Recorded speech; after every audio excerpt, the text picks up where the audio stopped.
लोक दैनिक आयुष्यात लिफ्टचा वापर करतात. अनेकदा लिफ्टमध्ये धक्कादायक आणि भयानक घटना घडत असतात. कधी लिफ्टमध्ये भागीच अडकते, कधी लिफ्टच्या दरवाज्यातच कुणी अडकतं. अशा अपघाताच्या घटना सतत समोर येत असतात. मात्र सध्या समोर आलेली घटना पाहून तुम्हालाही धक्का बसेल. त्यामुळे तुम्हीही लिफ्टमध्ये जात असाल तर सावधानता बाळगण्याची गरज आहे. लिफ्टमध्ये लोकांना जाणून बुजून बेशुद्ध केल्याच्या घटना तुम्ही कधी ऐकल्यात का? लिफ्टमध्ये कोणाला जाणून बेशुद्ध करू शकते हा विचारच एखाद्या धक्क्यापेक्षा कमी नाही. मात्र सध्या सोशल मीडियावर अशा एका घटनेचा व्हिडिओ व्हायरल होतोय.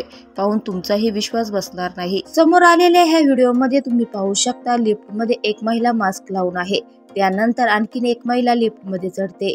त्यानंतर मास्क लावलेली महिला रुमाल घेऊन दुसऱ्या महिलेला बेशुद्ध करते.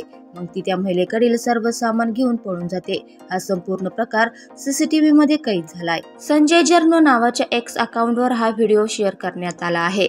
1 मिनिट 14 सेकंदाचा हा व्हिडिओ सोशल मीडियावर खळबळ माजवत आहे. व्हिडिओवर अनेक कमेंट येत असून अशा प्रकारामुळे लोकांच्या मनात भीती बसते. दरम्यान लिफ्टमध्ये लोक अशा प्रकारे चोरी करतात. त्यामुळे आपल्या आजूबाजूच्या लोकांपासून सावध राहण्याची गरज आहे.